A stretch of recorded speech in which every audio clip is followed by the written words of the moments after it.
You're listening to the Faith and Other Oddities podcast, brought to you by the Raven Creek Social Club, where we talk about faith and other oddities. For questions, comments, or to be part of the conversation, join us on Facebook, Twitter, and Instagram, where you can find us at Raven Creek SC. Now for your hosts, Emily Dixon and Nathan Underwood. Okay, everyone, it's we're back with another episode of Faith and Other Oddities. It's the moment that all the feminist scholars have been waiting for. It is Judges chapter 4. Yeah, we're going to start with a narrative here in 4. Yep, starting with Deborah and... Yael. Well, we get to Yael, but it starts with Deborah and Barak. Right, right, yeah. But you did bring up that this is, the feminists have been waiting for this. I want to make 2 points before we jump in, and I wasn't planning on this, so if it's inarticulate, just roll with me. Number one, when I started studying this, I realized what a hot button issue or passage this is, because all the articles for this are behind paywalls. The academic journals and databases have realized that they can make money on this topic. It's in demand. And the books talking about it, most of them are actually pretty pricey because, again, it's in demand. Mm-hmm. And the feminist theologians are really picking up on this, and they're really using it to support their ideologies. Of course, there's a lot of pushback from the more traditional scholars. Now, I kind of, as usual, I take a middle road on all of this. Mm-hmm. I'm trying to stick with the text and not read too much into it. Of course, completely doing away with my bias is impossible. Yeah, no one's bias free. But I will acknowledge that I do have the bias, and I will try to entertain other ideas. The second thing, when we talk about feminist theology, we are not talking about feminism as a political movement. Right. We're talking about reading this from a female perspective. And actually, the Bible does lend itself to that. Matter of fact, Block points out very nicely that when we read chapter 4, we're looking at the world's view of women at this point. Mm-hmm, mm-hmm. When we go back and read chapter 5, we're looking at the women's view of the world. So we have this nice little compare and contrast that's going on in the scripture. So it lends itself to feminist theology. And I want to make that distinction between feminist theology and feminism as a political movement. Right. No, that makes sense.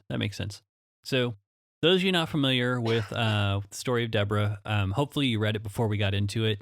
But if you haven't, feel free to, this is a podcast. You can stop it. We'll be here. Feel free to go read it and come back. We're going to summarize because I don't like listening to people read long amounts of text, so I'm not going to do that to you as much as we can avoid it. Now, if we have to, for sake of specific wording, then we'll get into some stuff. But for those of you not familiar with how this goes, of course, it starts with how all these great stories and Judges start, and the people of Israel, again, did what was evil in the sight of the Lord after Ehud died. So we have a mention back to the previous story. So we have a chronology there.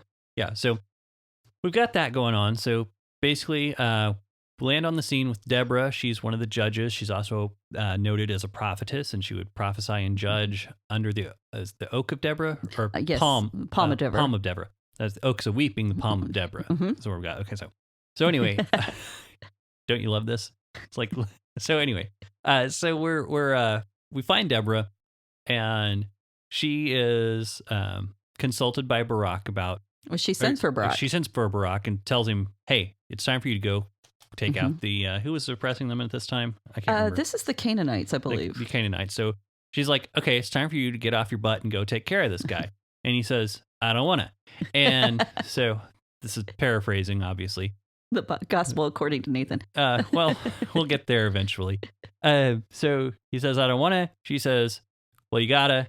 And he says, I'll do it if you go with me." I mean, which is kind of funny. So, and she says, "Okay, well, in that case, the victory is not going to be yours, but it's going to be given into the hands of a woman." Mm-hmm. Now, of course, the first time you read this, you obviously think that she's talking about herself, that she's going to have the death blow of whatever king they're after. So, right. Sisera. Sisera. And she's the general for Jabin. Yes. So anyway, what happens? They go into battle. Sisera's on the run. He gets tired, goes into the tent of Jael or Yael, depending on how you pronounce it. I like Yael. It's a better name. It sounds a little better. In my mind, I don't know why, but it's a little smoother sounding, I guess.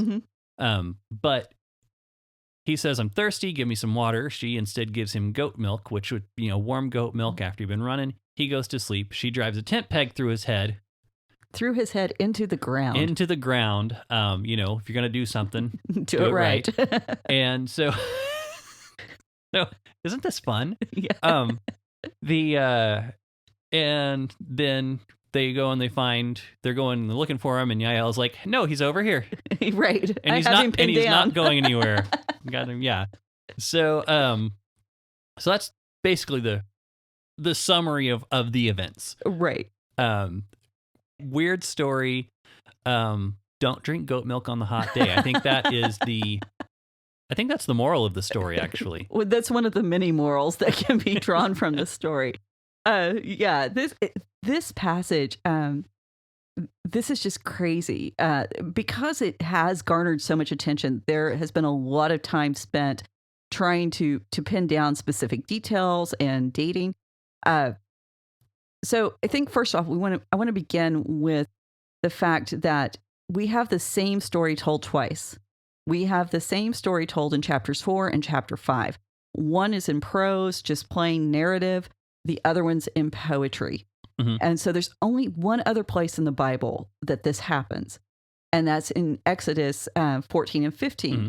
This is whenever they cross the Red Sea. So we have the prose, the narrative account. And then Moses sings a song, and we have this poetic account that's going on. So this is significant, and we're going to be talking about why that's significant. But because we have these two different accounts, then of course we have a debate. Right. We have the debate on which one's more accurate.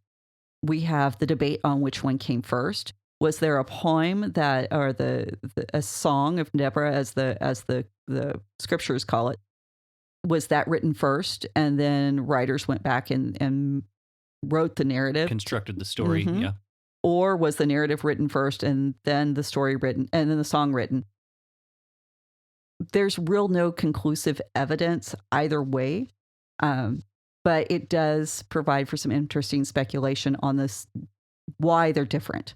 Right. Because if we think that most Bible writers were male, then we have a definite way of viewing the narrative versus the song as being from that male perspective. And, they're going to emphasize different points that Deborah, the prophetess, the woman, isn't going to emphasize. Sure. So today we're just going to be looking at the narrative and some background.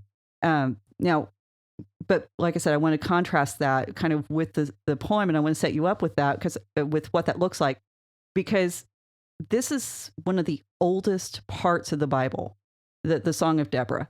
We know for a fact that the blessing of Jacob, which we talked about that in our Genesis series, that's Genesis 49. Mm-hmm. The Song of the Sea, which is Exodus 15, that's Moses' song about crossing the Red Sea. Mm-hmm. The oracles of Balaam in Numbers 23 through 24. Mm-hmm. And the blessing of Moses in Deuteronomy, the end of there. These are the oldest parts of the Bible. Okay. So this makes Deborah's song highly significant from a theological perspective. Mm-hmm. It is actually one of the first declarations of monotheism. And before this, we don't have any other writing about monotheism. And even the Song of the Sea and Balaam's writings, they hint at it, right? But they don't just flat out declare it. We think that possibly her song was preserved in a guild of prophets. We have that spoken about in the Bible, mm-hmm. that there were groups of prophets who preserved prophecy through the ages. So even if the narrative wasn't preserved, the prophetic word would have been preserved. That's interesting. Okay, so you talk about the guild of prophets. I mean, you probably aren't prepared to just talk about them, but no, that's very interesting, because that one of their jobs was to preserve the prophecies. Mm-hmm.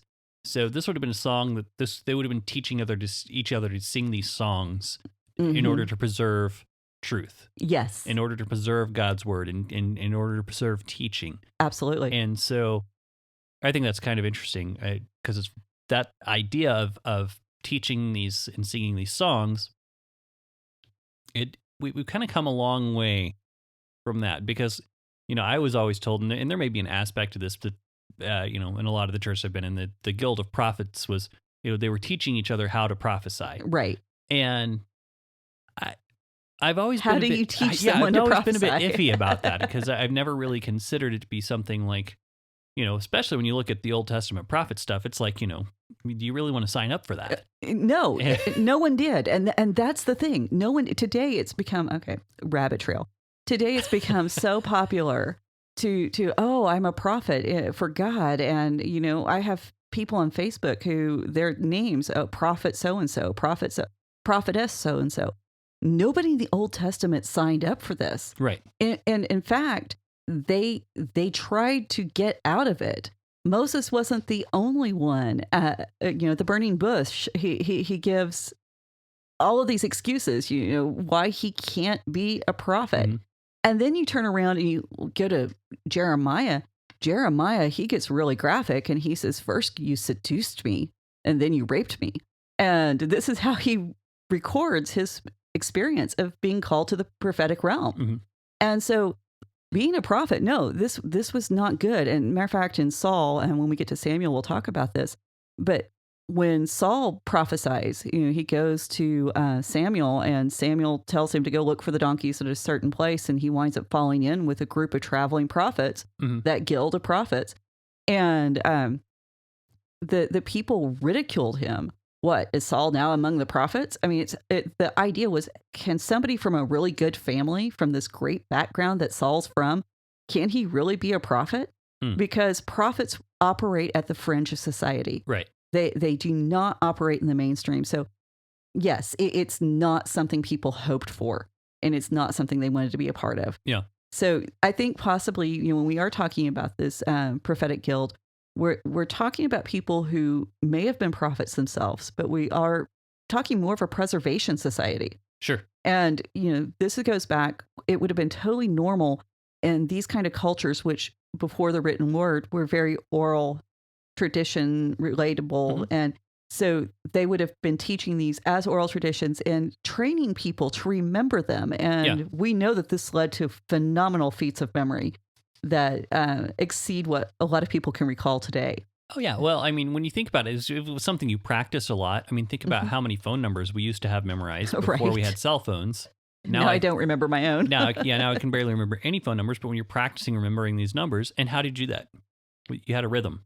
Yeah. Da-da-da, da-da-da, da-da, da-da. It was actually, the formulation of the phone number was based on studies that told what pattern of numbers people remembered best. Right. So, yeah. That's not surprising. But, I mean, and the other thing is I wanted to talk about was, again, the songs for education and remembering and preserving God's word and truth.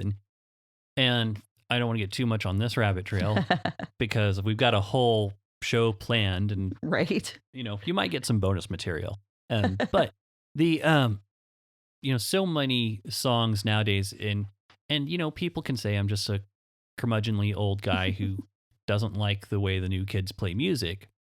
I don't think that's entirely true, but so many of the worship songs today seem like they're set to create an atmosphere and mm-hmm. and lure you into a certain mood. And it's more about that. They're constructed more that way, as opposed to actually engaging our brain to get us to think something. Right.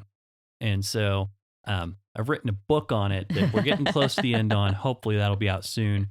Books take so much longer than anybody realizes. Much longer than a podcast. So anyway, that's a...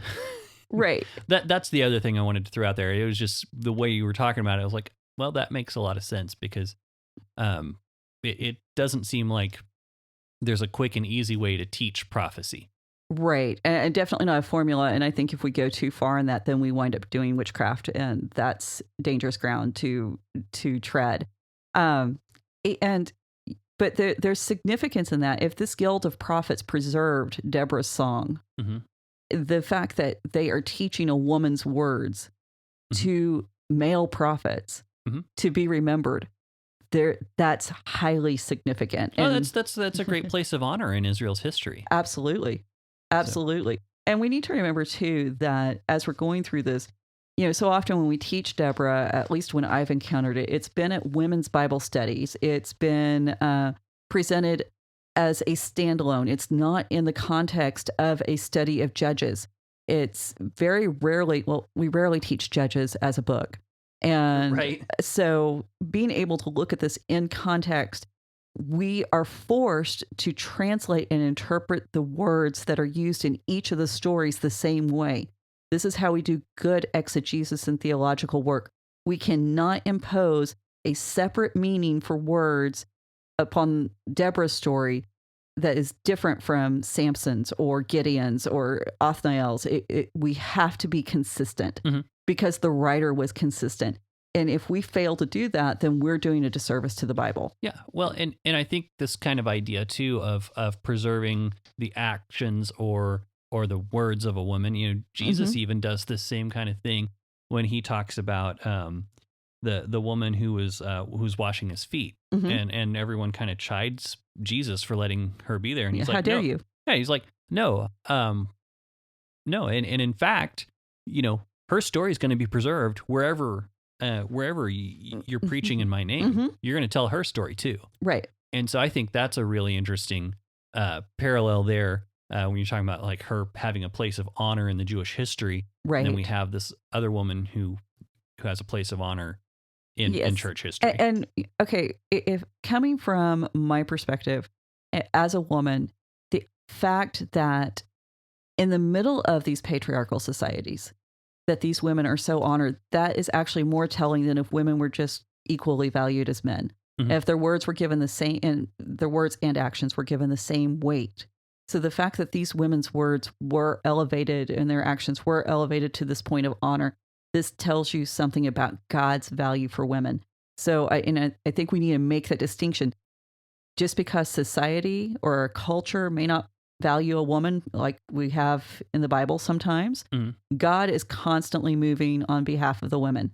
And we need to keep saying that. I don't think we can repeat that enough, given the fact that there's so much just garbage said about the Bible and God when it comes to his dealings with women.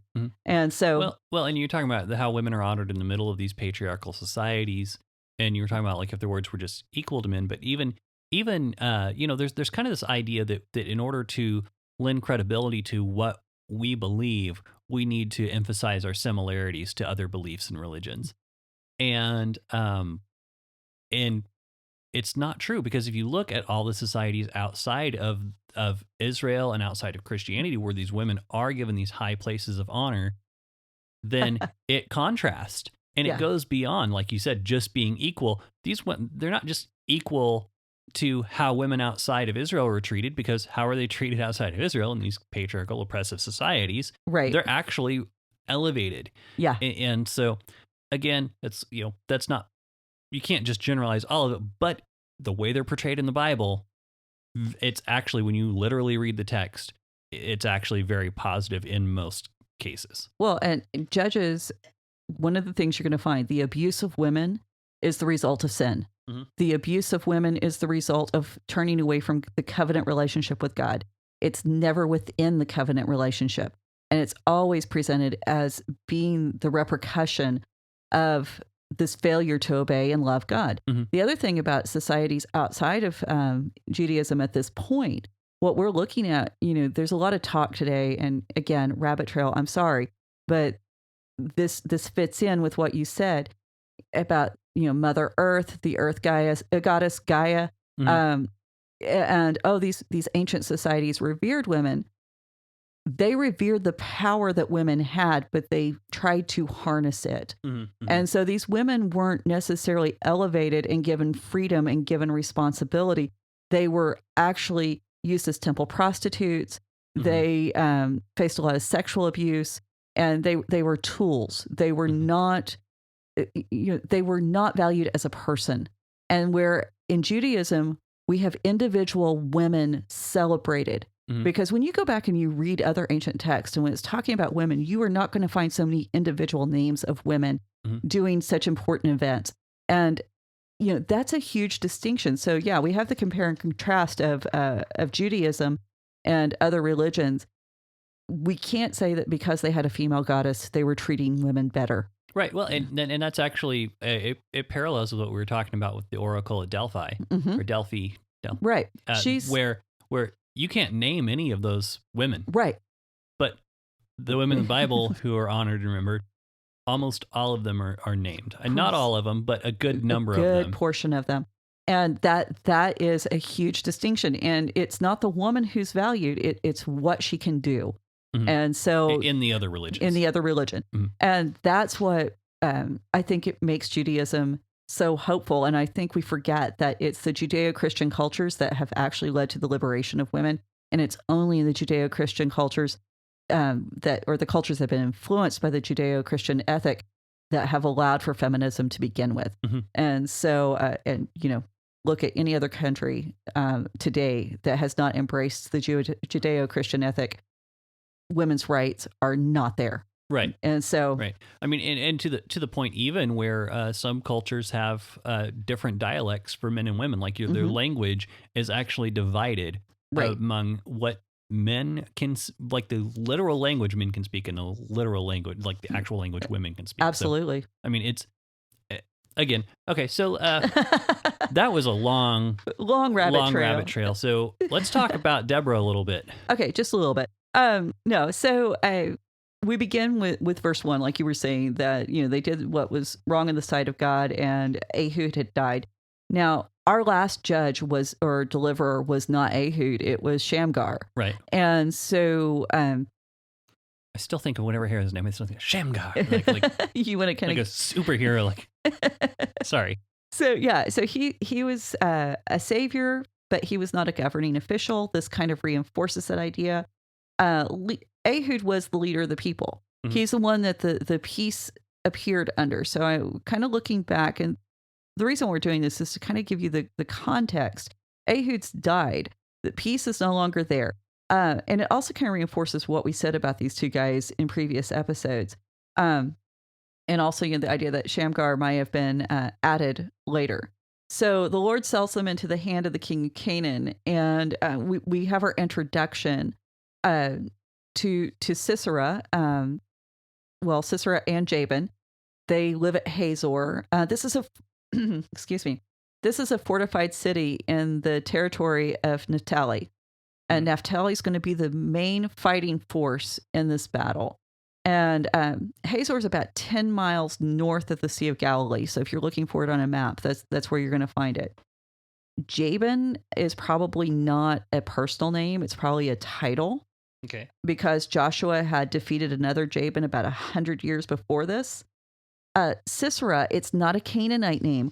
Once again, we're looking at he's probably a Hurrian, like when we talked about Shamgar ben Anath. So there's a connection there. If it's not Hurrian, then it is from the Sea People, and we're still trying to figure out exactly where he came from. But the point is, he's not connected to either the Canaanites or the Jews. He is a mercenary. He was hired for his military ability. And that was Sisera? Sisera. Okay. Yeah. Interesting. And so he's going to be our big player here in a little bit. Harosheth Hagoyim, we really don't know what this means. It's the city of... And that's not the same word for goyim. Like, it is actually. Okay. It is. So one of the possible translations, good job picking that up, is Hagoyim, are the nations. I pay attention sometimes. Yeah. It's the nations, or the word we know as Gentiles. Yeah. So Harosheth, this is the part that we're kind of fuzzy on. It can mean cultivated fields. So it can be the fields of the goyim, or the fields of the Gentiles. Yeah. Okay. So it could be that. But in Hebrew, we also have something called pejorative pointing. Okay. So this means that basically they have changed the vowel points. Okay. And they've taken something positive, and through the vowel points, they have made it negative. So it could mean this. It's like making fun of someone's name. Yes. It's okay. Our last name, Underwood. How many times did we hear underwear growing up? Too many to count. The Bible is actually kind of immature in places. Right. Is what you're saying. Exactly. And we're, and this is the thing. What is really going on here? And God loves poop jokes. He's making fun of people's names. Yeah. So- Because the opposite meaning could be forested areas. So instead of the city of the cultivated fields, it can be the forested areas, which if you're in an agrarian society, forested areas are places of neglect. Mm-hmm. And they're places that have not been taken care of. So now I do like Ralbag, who is one of the rabbis. I've mentioned him before. He says that it means craftsman of the nation. Okay. Okay. Now I like this because if we're talking craftsmen of the nation, when we're talking craftsmen at this point, we're talking about weapons of war. Mm-hmm. We're talking about cosmetics. We're talking about art, which at this point was been used in religious ceremonies. Mm-hmm. And so we're getting back to that Watchers Genesis 6 connection.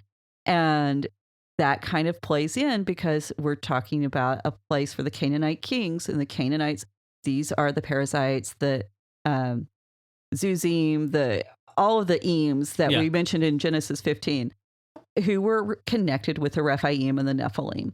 So, and we're going to, this idea of craftsman is going to come up again. So the people of the Lord, like Nathan said, they cried out, and because they've been oppressed by this Canaanite king, Jabin, for 20 years. And it says specifically the reason why he is oppressing them is because he has 900 iron chariots. Mm-hmm. And sorry, I left that part out. Yeah, it's a little detail. But okay, so first off, this cry for help, it's not repentance. And I think we have to keep going back. There's a different word for repentance, crying out in repentance, and just, I'm hurting, I need help. Mm-hmm. And this is where they are. And once again, we're connected to the Exodus 2 moment where God hears the groaning of the people. Mm-hmm. And so we want to keep that in mind. Well, I mean, you talked about earlier, I mean, you've mentioned a few times that God's very paternal in this. Yes. He acts a lot like a father. And those of us who have kids know that even if you just told your kid not to do something and they fall down Right. and they break their arm, you're going to go to them. Right. You're because they're crying out in pain. And that's the thing. It's, but at the same time, we would have preferred they would have not done that thing, but we're not going to just abandon them because, well, we're not going to leave you out there with a broken arm because, well, I told you not to be up there. Now, I might tell them that after we get them patched up. Like, maybe we need to learn a lesson here not to do that again. But I think that also kind of speaks to the character of God, that he will go to us when we're hurting, regardless of how we got hurt. Absolutely. I think that's a great illustration for that point, because throughout Judges, this is what we see. God saying, I've given you a punishment, and in the middle of it, you've been hurt, but I'm still going to take care of you. Mm-hmm. Now, we know they're been oppressed for 20 years. This is the longest period of oppression in the book of Judges. So the idea that Jabin could control Canaan for this long. And now remember, when we're talking the oppression of Canaan, we aren't just talking about the oppression of the Israelites. We're talking about the oppression of everyone in that area. Sure. So, well, because Naphtali, that land's up on the north end. Mm-hmm. It's kind of out on the edge. It is, and that's going to be important.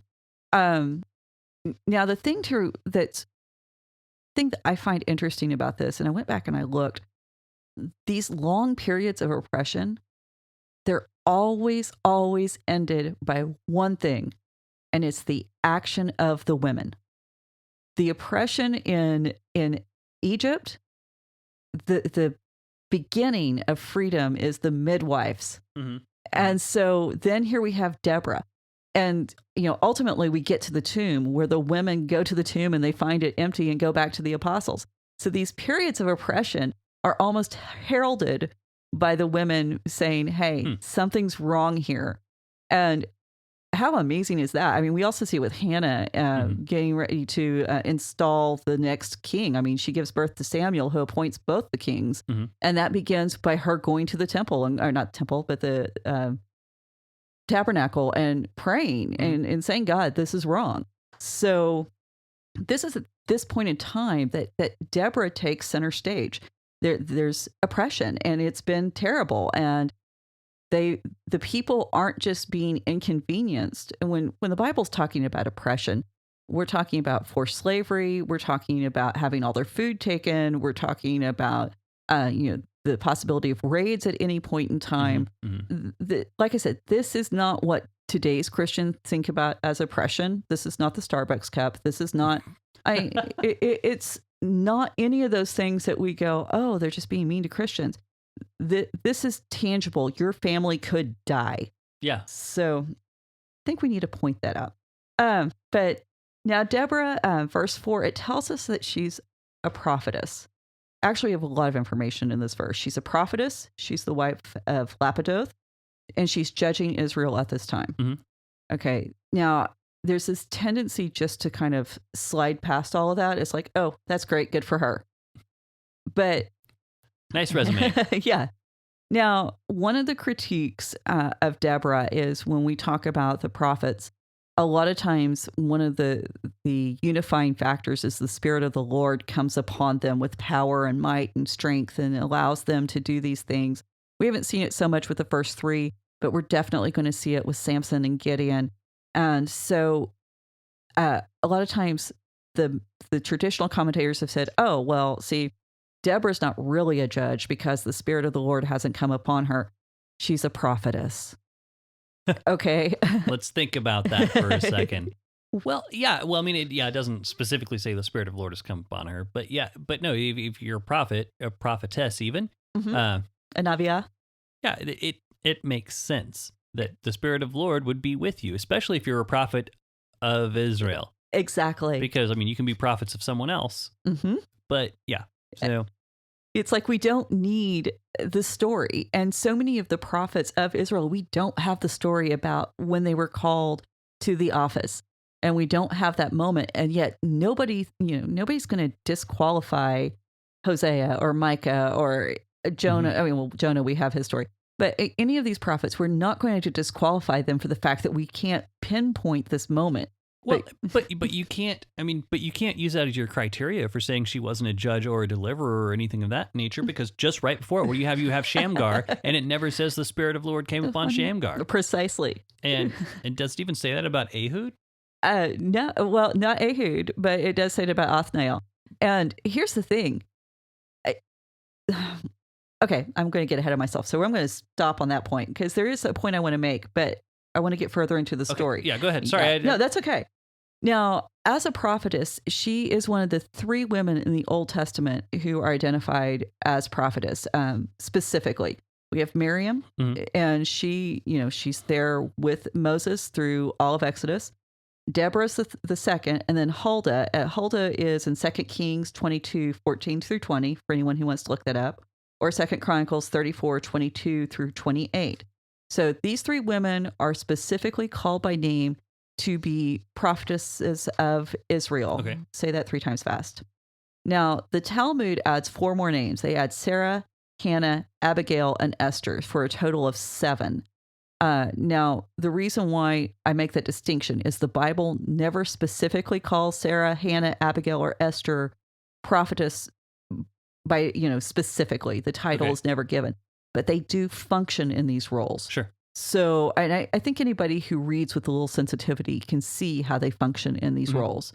So, as a prophetess, she's had this life-changing encounter with God. That is one of the key core components of being a prophet. You cannot be a prophet without having God's will revealed to you. Right. You are empowered with wisdom, knowledge, and intelligence.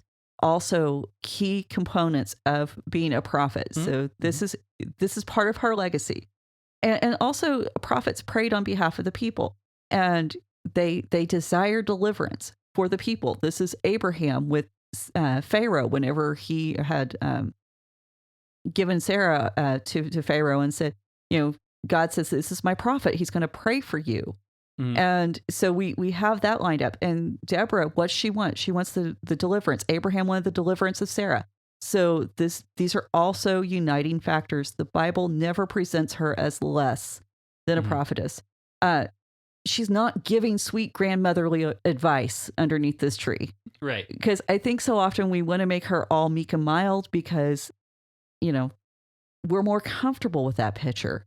She's not meek and mild. Right. So. And it says she was judging Israel at the time. If you're judging, because she is specifically called a judge. Yes. And if you're looking at the criteria for what a judge is and what they did, Mm-hmm. I mean, you're looking at, you know, because the big thing in that list, one of the first things it says is if there's a murder case, she's trying property cases, she's trying murder cases, she's not just sitting around going, you know, maybe a little more starch in your collar will help you. You know, it's not like right. She's not giving cleaning tips. She's not giving recipes for, you know, how to make better eggs or whatever you eat. Yeah, she's definitely identified with the judge. And we're going to talk about this because there is a connection between her and Samuel.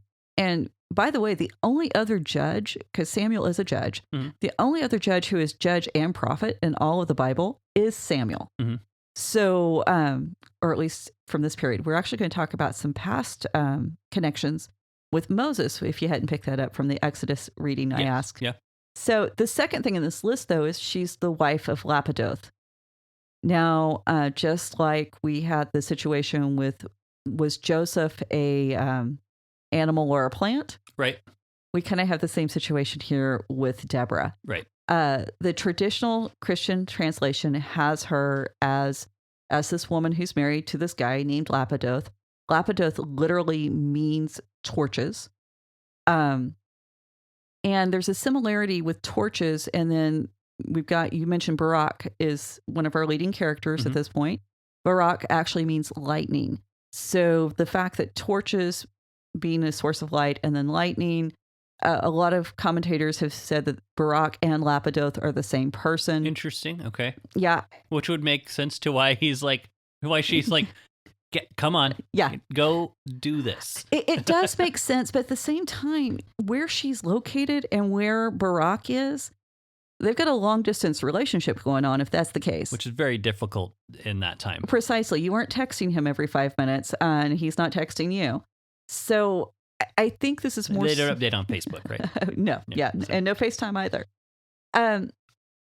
This is kind of a standard introduction of prophetesses in the Old Testament. Usually you have the woman's name and then the most significant male relative.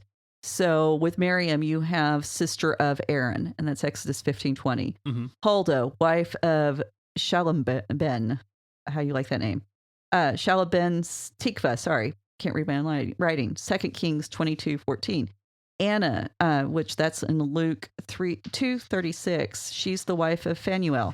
So you do have that formula that you have the name and then the husband.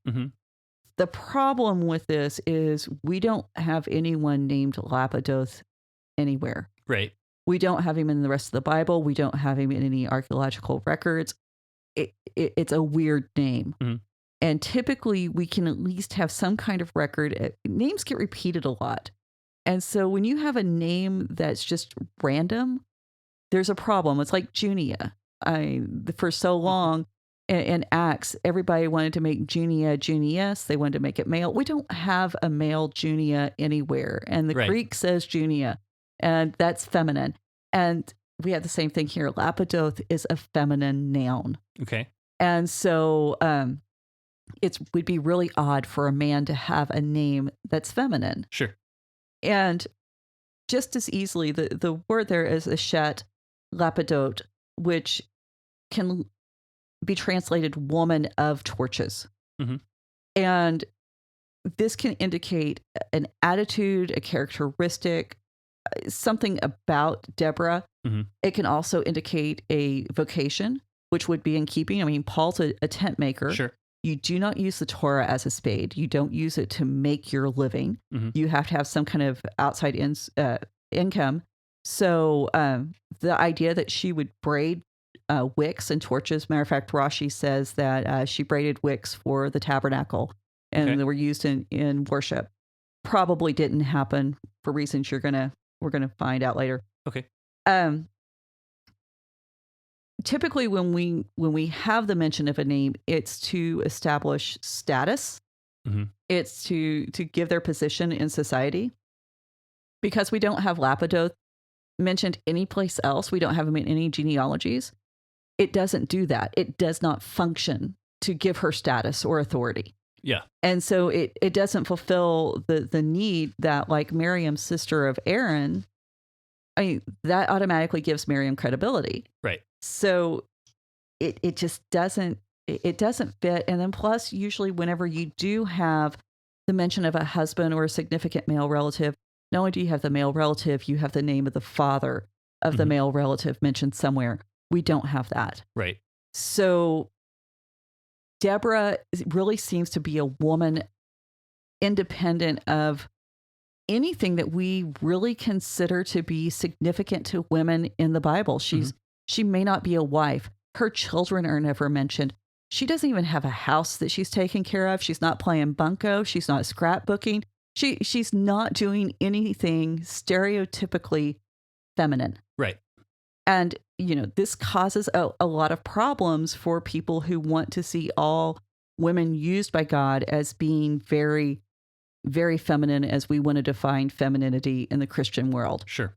So, yeah, she's judging Israel, like you were saying earlier at this time.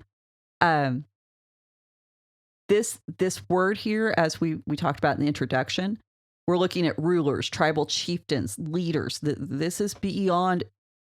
When we use it of any other judge, we are not talking about someone in a courtroom setting. Right. We're talking about a governing ruler. And if it's going to mean that for Gideon, and if it's going to mean that for Samson and Othniel, then it has to mean the same thing for Deborah. And it irritates me that for some reason we want to downgrade this into... Well, yeah, reasonably so. So we have to, if we're going to practice good exegesis, and we got to go back to that, and it has to be our standard of study. We do it consistently. Mm-hmm. And so, furthermore, she is connected to Samuel in this judging. Like I was saying, Samuel and Deborah are the only ones who are judges and prophets. But we have even more points of connection. Okay. Because Samuel commissions Saul and David. Deborah commissions Barak. Mm-hmm. Samuel guides Saul and David in military conquest and says, this is what God expects of you. Mm-hmm.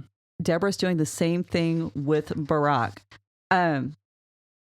She's sitting at a location, this verse 4, she's at Ramah and Bethel. And 1 Samuel 7:15 through 17 establishes that this is the location where Samuel is going to be prophesying. He's got like 4 major places, but 2 of them were Ramah and Bethel. So she's associated with that area. She and Samuel are presented as having direct impact on the entire nation, not just a single or a few tribes. They're one of the few judges that the entire nation was supposed to listen. Yeah, well, and that's the thing, because when she's judging the sons of Israel, and throughout the entire book of Judges, when we talk about the sons of Israel, we're talking about the whole nation. Mm-hmm, mm-hmm. We aren't talking about just a clan or a tribe. She had an amazing impact and an amazing amount of power of influence that did exceed her own status as a member of a particular tribe. She was able to influence the entire nation. And in verse 5, she's sitting under the palm of Deborah, between Ramah and Bethel, and she's technically in the land of Ephraim, but it does note that the entire people of the nation do come to her, and she's sitting.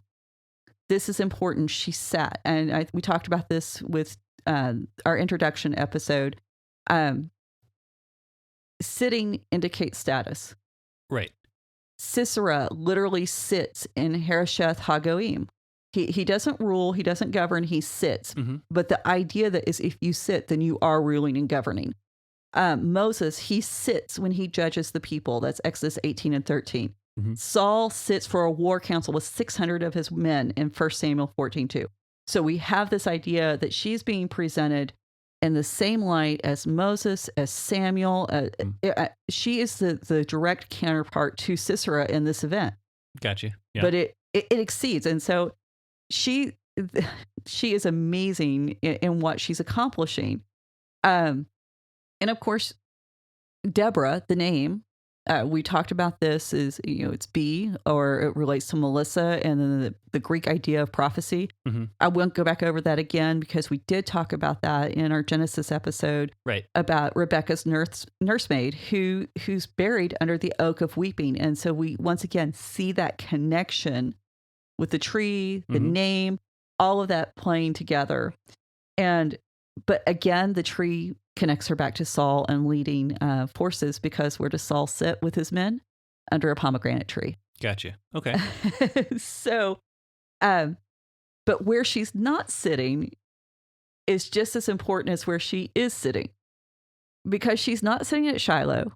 She's not sitting at Bethel. Mm-hmm. Now, typically when you have prophets, they're connected to the sacred sites. Sure. Bethel and Shiloh, these are the important sacred sites of Deborah's day. Why is she not there? It's a really great question, because what we find, and we're going to see this with Hannah, is the women are the ones who are noticing there's a problem in the way we're worshiping. Mm-hmm. Oh, I got you. Okay. Yeah. Deborah can't be associated with these places, or it's going to be like giving her tacit approval of the way they're operating. Right. And so the fact that she's outside the gates at her own peril, because she doesn't have any protection now. Mm. There's no protection. She really doesn't have the endorsement of the priesthood.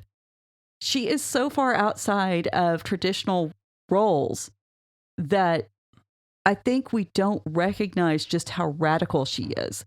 Yeah, well, that makes sense, because this kind of kicks off a long-standing tradition of the prophets being outside of the religious order and speaking back to them about what they're doing wrong, and that goes all the way down through to Jesus. Oh yeah, I think we mentioned this on an episode recently, but it's worth mentioning again. When Jesus offers words of correction, it's to those within the covenant community. Mm-hmm, mm-hmm. When he's offering kindness and gentleness and sweetness, it's to those outside the covenant community. Mm-hmm. And so, but the prophet's role really was to be confrontational, which goes totally against what we've been taught within most churches today. If it's not empowering and it's not sweet and kind, then you shouldn't say it. And go back and read the prophetic words. Right. And that was actually a litmus test for prophets in ancient Israel. Were the words kind and sweet on the ears, or were they harsh and abrasive? Mm-hmm. If they were too pretty, if they felt too good, then it was probably false prophecy. Yeah, and I find it interesting, because the big counter to that is, well, this, we're talking about New Testament prophecy versus Old Testament prophecy, but I'm always like, who is the guy who took Paul's belt and tied it around his hands and said, in the same manner, you're going to be bound like this and led where you don't want to go. And, I'm like, that's not... How encouraging is that? That's not a very encouraging prophecy. And that definitely happened after Jesus ascended. That was in New Testament times. What about Revelation? Yeah, exactly. The entire book of Revelation. It's just so fluffy and flowery. Yeah. I really like the horse called Death, or horse called War. Yeah, it's like, this is the pet I want to bring home with me. It's not My Little Pony. Okay, now I just got like the 4 horses of the apocalypse in my little. But they're like My Little. Don't do that to me. Oh my goodness. So yeah, I don't know where this idea came from. I really don't. And Deborah, she's not somebody who offers sweet and fluffy. And as a matter of fact, one of the things we find with her is her entire story is about going to war. There's no record of her ruling on domestic disputes. Right. We have no idea. She may have been doing that, but the word judges as being a signifier that she was governing, it's huge. And the idea of a female warrior and a female leader of the nation, that tells us something, that the people were open to it. And the other thing that's missing here, as if you read through the account, what you find is there's no mention of her gender, really. Right. It's like it's a non-issue. Sure. And a lot of the feminist theologians have made a lot out of that. The fact that chapter 4, she's a woman, big deal. And they go on with the story. If this was so strange in that time, why aren't we given more explanation? Mm-hmm. Yeah, because biblical writers are very, they're not very quick, but they're often very quick to point out something that's off. Right. And so so it makes sense. The birth of Moses. I mean, we have this whole narrative of how he was born and raised and his rise to power because it was different. Mm-hmm. And so the fact that there isn't this difference, there isn't this distinction. Now we have reason to think that maybe there's more of this going on than what we realized before. Mm-hmm. And that the fact that there's no explanation given, there's no apology made for it either. Right. And this is where I kind of go away from a lot of the traditional commentators who, this is an indictment against men who weren't worthy. None of the judges were worthy.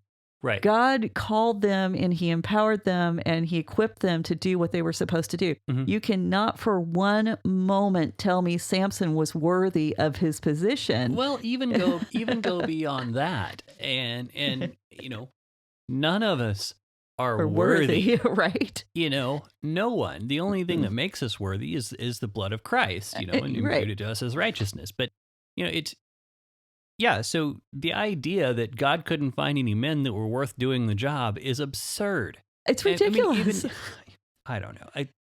It just doesn't make sense whenever you actually break it down, because no one's worthy. Right. And there's only one worthy person in the whole world, and that was Jesus. And so, I'm with you. Well, because look at the judges up to this point. Othniel is not, he's part of the covenant community, but he's still an outsider, and Ehud, he's a deceiver. And so, and we can go through the whole thing, like I said, until we get to Samson, who is completely messed up.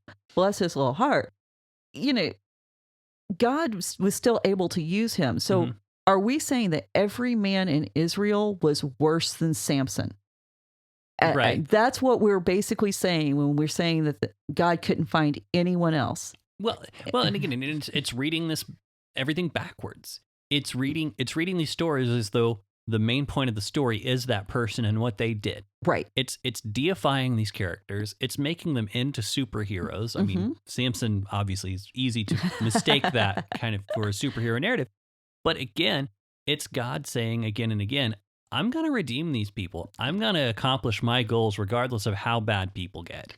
Precisely. Well, and when we lift Deborah out of the narrative and out of the text and we teach her as a standalone story instead of part of a greater story, then it's easy to go, it's just because. And we can ignore the evidence from the rest of the book. And I think that's where the feminist theologians are saying, hey, this is where the problem is. And we need to quit doing this. Now, I do think some of them take it too far. I'm going to be honest about that because women aren't better than men. I'm not going to cross that line. Right. Well, there's no basis for it. Right. There's no basis for men are better than women. Precisely. We're both created in the image of God, and we both of the sexes have really messed things up. And I think that, the fact that Deborah is included in this, that's significant, and we need to be proud of that. And we need to be proud of the fact that there's really no critique. There's nothing that she has done that the Bible points out as being contrary to God's desire. Matter of fact, he raises her up. And so when God raises her up as a judge, that's his seal of approval. He's saying this is a good thing. And so we need to trust that this is a good thing. And then going back to what you were pointing out at the beginning of the episode, the fact that her songs were being taught to the prophets who followed after her, and this was part of their training. I'm trying not to go off on a little rampage based on an article that we read earlier this morning, because there's this idea that women should not teach men. Is Deborah's song less important than Moses? Right. And there are popular teachers espousing the idea that women should not even be teaching classes in seminary. Well, this idea or teaching classes at Christian colleges, right? Because let alone like even if it's not a pastoral track, class. Because for some reason, being taught the same information by a woman makes it less worthy than information taught by a man. That's ridiculous. Mm-hmm. The announcement of the resurrection of Christ, was it any less earth-changing than if a man had said it? Right. And so, we really have to evaluate comments according to the biblical standard. So, and we went through so many rabbit trails on this. Yeah. I mean, we can go on for days and days about just topics and ideas this brings up. And, some of it, I mean, I want to be honest, some of it is kind of just griping. Mm-hmm. I mean, but there's a lot to gripe about. But a lot of it is like, let's, like you said, if we're going to be consistent in what we believe on this, and we're going to look at this if we're going to look at Deborah's story through the lens of how we assess all the other judges, most of whom are not even referred to as judge, right? Most of whom are not referred to as a prophet, most of whom are not ever mentioned, and a lot of whom are not mentioned that the Spirit of the Lord even comes upon them. We're just saying these are the people that God used, and why? Because He chose them, because for some reason He thought they were the right people to carry forth His message. Yeah, and we've got to be consistent. And if we are not consistent, and I don't care whether we're talking about sexual politics or we're talking about salvation or we're talking about historical references, the minute we stop being consistent, we become liars, and we start misrepresenting the Bible. And this is where we lose our integrity. And people outside of our faith feel like they can't trust Christians who do that with good reason.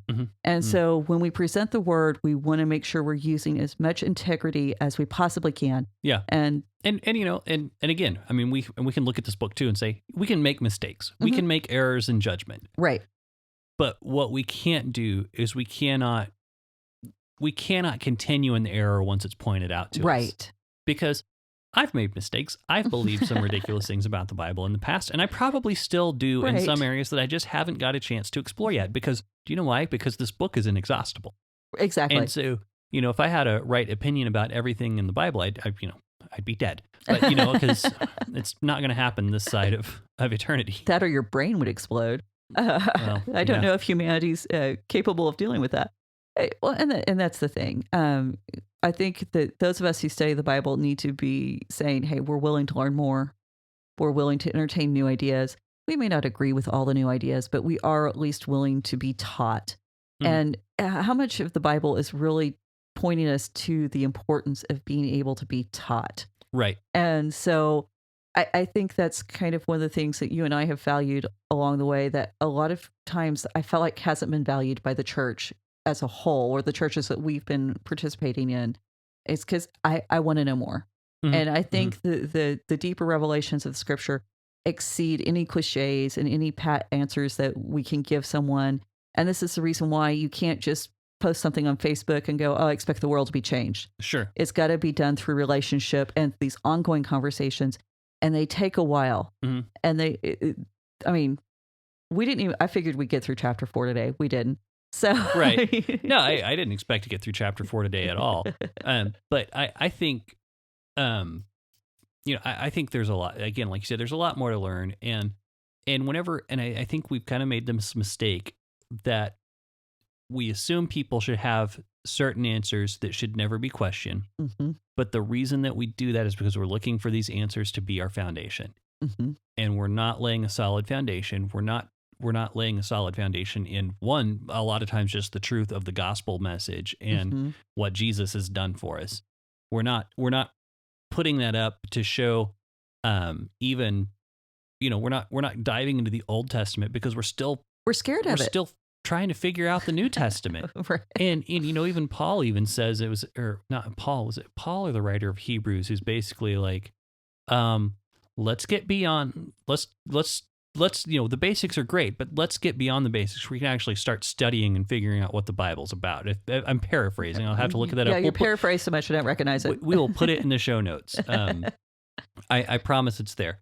But it's this idea that we camp out, and because we're not even sure of the foundation, we just keep going back to these basic truths and still trying to convince ourselves to the point where our foundation is so shaky that we can't even examine the peripherals. Well, I'm convinced that 90% of religious arguments are not about convincing the other person. It's about finding some sort of validation in other people's agreements. And so we aren't arguing to convince other people. We're arguing to convince ourselves and reassure ourselves that we might be right. Right. And the moment you really start to rest in the Bible and accept it as it is and saying, hey, God's got this figured out. He's going to reveal to me what I need to know as I pursue him. And, I do my part in study, and I'm open to being taught. God will reveal to me what I need to know. It's amazing how many times you don't have to engage in the argument. Yeah. You really don't have to push other people to agree with you, because other people's agreements, it's so much less than God's joy and the fact that you're pursuing him. Yeah. Well, and I got to say, I started, you and I have been studying the Bible all of our lives. Whenever you got to seminary and I started borrowing all of your books, and we started getting into some of the stuff that's a lot more out there and a lot more crazy.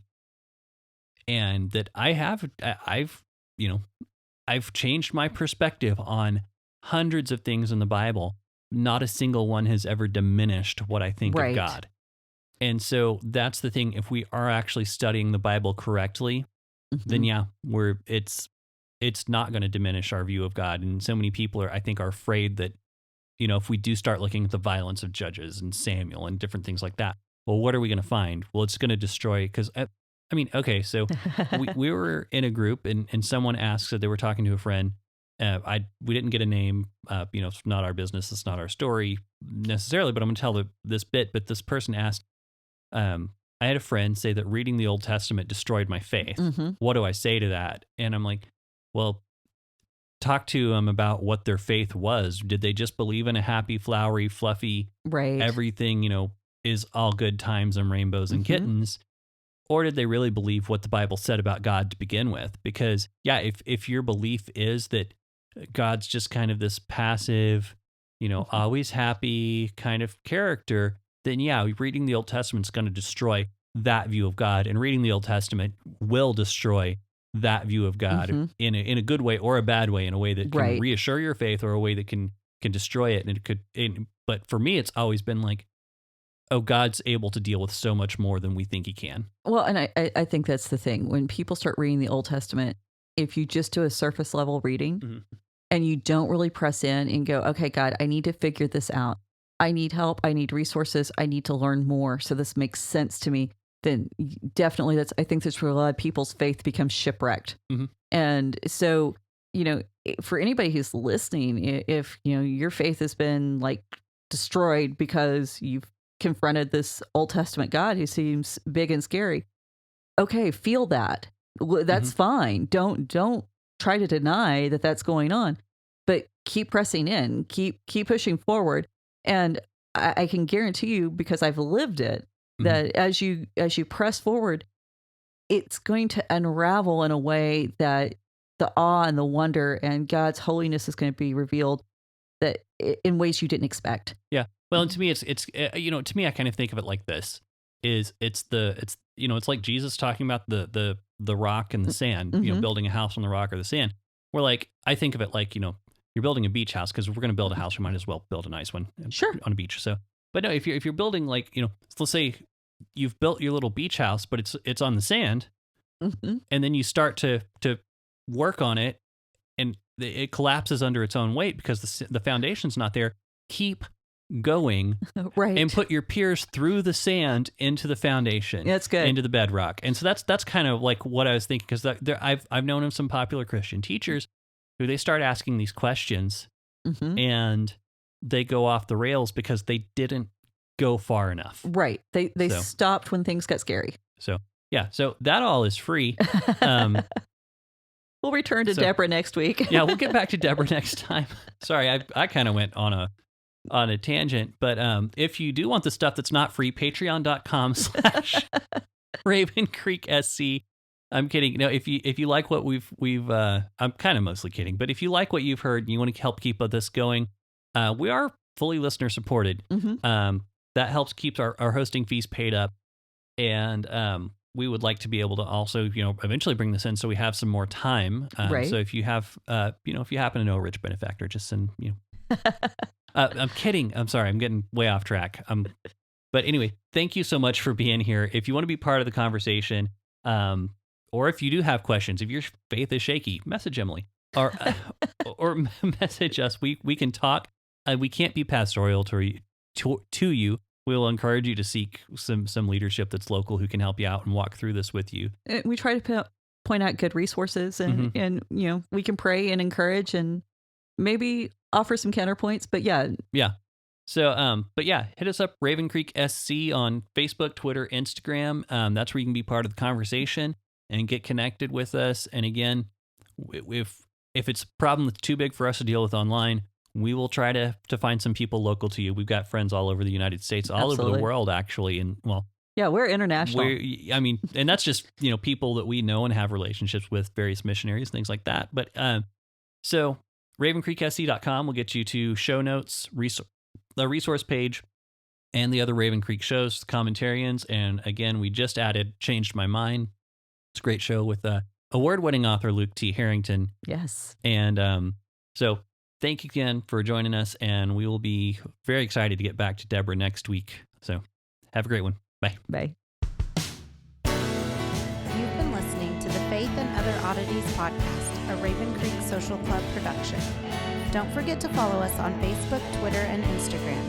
If you like what you've heard, please write us a review on iTunes or consider supporting us on patreon.com/RavenCreekSC. As always, thank you for listening, and don't forget to join us next week.